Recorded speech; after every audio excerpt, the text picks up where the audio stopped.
Feeling stuck is something which happens with everyone in certain point of our lives. There might be no person who might not have felt that. We can call him fortunate or maybe unfortunate because he didn't have any learning out of it. But at some point in our life, we feel so much stuck and we feel like there is no way out, how to get out of this situation and how to get better, how to get what I want. I mean, the things are not happening the way I want, and that makes me so much depressed or anxious or whatever you call it. And that's what we are going to discuss today, that how to take charge of your life again. This is Geet, and welcome to the channel. On the number one, it is identifying and acknowledging our power. Well, how do we do that? We all have some specialty. We all have something special in us. And we have to spend the entire of our lives to figure it out and to work on it and to be the best at it. But how to do it? Well, you can try as many things as possible. You can just, try to start swimming to see if you are a good swimmer or not, or some other skill like programming or singing or management or product management or anything. Try as many things as you want before you finally find your passion. And once you find your passion, start working towards it. Get a job which works around your passion, which works around your point of interest, your area of interest, and be better at it. Gain experience, and after some time, start something on your own. That is the best way and the shortest way to get successful in life. And once you catch hold of it, once you are able to handle it, then the remaining things will be so much simpler. On the number two, it is having a clear idea of what your goal is. You should be super specific about what you want, and it doesn't come easily. You have to spend years finding out what specifically you want, but that is not easy, right? If it was easy, then everybody could have their goals and everybody would be working on that. But like 99.9999% of people, they spend their lives on finding what they want, and eventually they don't find it. So what do you have to do? Well, as I said before, try as many things as possible. And one thing I want you to consider is that you want to imagine yourself 5 years later, 6 years later, 10 years later, 15 years later, what kind of person you want to be, what kind of life you want to have, what kind of people you want to have in your life. And then you make a plan. I have discussed so many times in my previous videos about the SMART goals. So you can look back, I can attach the link for that video and you can have a look at it and you can see that what is SMART goals and how I can write down my SMART goals and how I can adjust myself every day and how I can write down the action items which can be helpful to me to achieve my goals. But before that, being specific to what you really want is really important. I'm not saying that you have to specific from now itself and you have to work on it for the next 20 years. No, it can change. Our passion changes, our likes, dislikes, those things changes, the things that we love changes. But you have to be consistent for a certain period of time, even if you don't like something. So have specific goals. On the number three, it is cultivating a growth mindset. What do we mean by that? Well, whenever you are given a problem, there are two things. Either you are able to solve it or you're not able to solve it, right? But you should not give up when you're not able to solve that particular problem. And if you're able to solve that problem on the first pass, on the first attempt, the problem might not be worth solving, or the problem will be so much easy that it can be solved by everyone.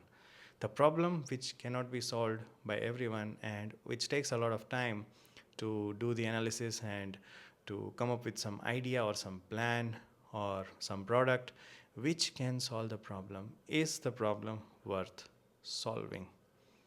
And the people who are resilient, the people who are persistent, the people who do not give up when the time gets hard are the people who are able to finally figure out the solution of that particular problem and build a product around that.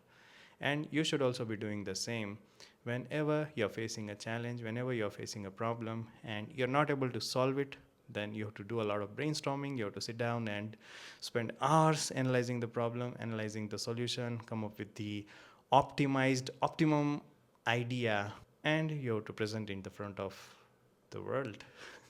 Right? So that's how the geniuses are made. That's how good products, great products are made. So have a growth mindset and do not give up when the time gets hard. On the number 4, it is getting outside your comfort zone. Whenever you start your job or anything new which makes you money, after some time you get so much comfortable with that particular piece of work or that particular piece of lifestyle that you do not think outside it. And when you stop thinking outside it, your growth stops right there.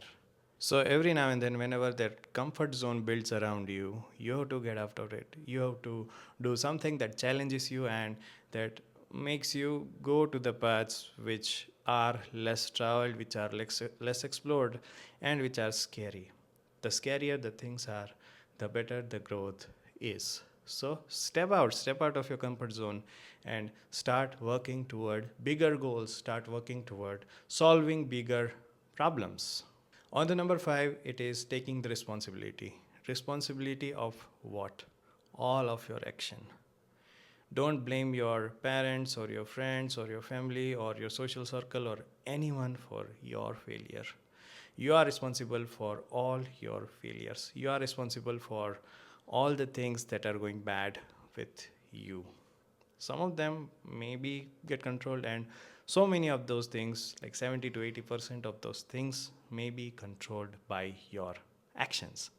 If you just take action, if you just take positive actions, the progress might start happening.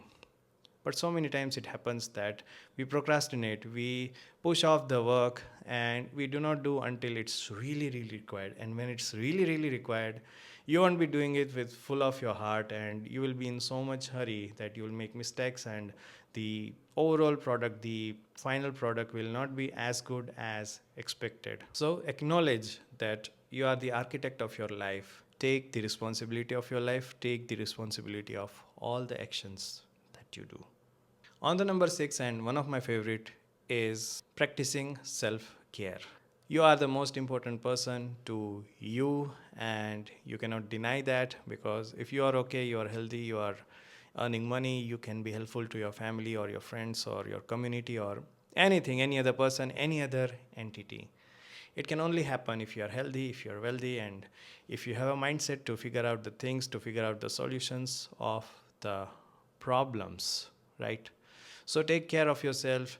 Do exercise almost every day, or at least 3 days a week for half an hour every day. Go out, travel, go for walks, go yoga. Do the things that can make your body moving. Take care of yourself, eat healthy, do meditation if it's required. The better your body is, the better your physique is, the better your health is, the better you will be performing when you're doing a business or a job or anything that's important to you. So first, take care of yourself and give it the utmost priority. On the number 7, one of the most important thing is the people around you. And what you need to do is build really strong relationships, whether it's a business partner, whether it's the family, whether it's the friends, whether it's your social circle, whether it's your community. You have to build very good contacts, whether you have to build good network. Your network is your net worth, or I can say your network is what defines your net worth, right? So build that net worth and build the contacts, build really close, really good relationships with people so that they can be so much supportive to you. Because sometimes the only thing that you need to do is that small push to do the things that you have never done before and to push you out of your comfort zone. So build strong relationships. On the number 8, it is the art of saying no. There will be so many opportunities in front of you which can earn you money, which will be so much beneficial to you, or which will apparently look like beneficial to you, but you have to stick to your goals. You have to stick to your dreams and say no to almost everything else. Everything other than action is merely a distraction, and you have to focus on your action. You have to focus on your action item that you only defined some time back, right? You have to focus on your goals. Every now and then, new opportunity will kick in. But if you keep changing your direction every other step, then the question of you reaching your goal will be very removed. And you can only reach to your goal by luck. So we want to remove this luck from the equation, and we want to have a solid plan. And that solid plan will only work if you focus on your goal and say no to almost everything else, even if it's a better opportunity. On the number 9, it is focusing on today, focusing on the present. So many people I've seen are so much dwelled in the past or are so much anxious about the future that, oh man, I don't have the enough money right now. I should have been a millionaire by now, and I have not become that. What should I do? Well, you have the time, and even if you don't, it's the right time to start over. It's the right time to do the things that you love. It's the right time to work on your goals. Maybe the right time was 10 years back, or 5 years back, or 20 years back, but the second best time is now. So focus on now. Be present. Be mindful. You can do meditation to be present and to reduce your anxiety. I used to do it some time back, and it's really helpful. So be present in the moment and give as much attention as you can to your goals at present, to the now, not the past, not the future, but now. On the number 10, and the last one is recognizing yourself, appreciating small successes. Whenever you achieve something, whether it's 1% of whatever your final goal is, celebrate. Give yourself something, give yourself a small reward so that it can make you motivated. It can give you some motivation to do further things, to progress further. It is really important because if you are not enthusiastic about your goals, about your progress, about your feedback, then you'll get bored really easily, really quickly, and eventually you'll stop doing it. So, appreciate yourself, give yourself some rewards whenever you achieve small successes on a monthly basis or even on a weekly basis. That's fine. So, I guess this was all about how to take charge back again in your life. And these were the points which I found useful, which can be helpful to you as well. So, like it if you like this video and give your suggestion in the comment box. I'll see you the next time. Till then, stay safe and bye bye.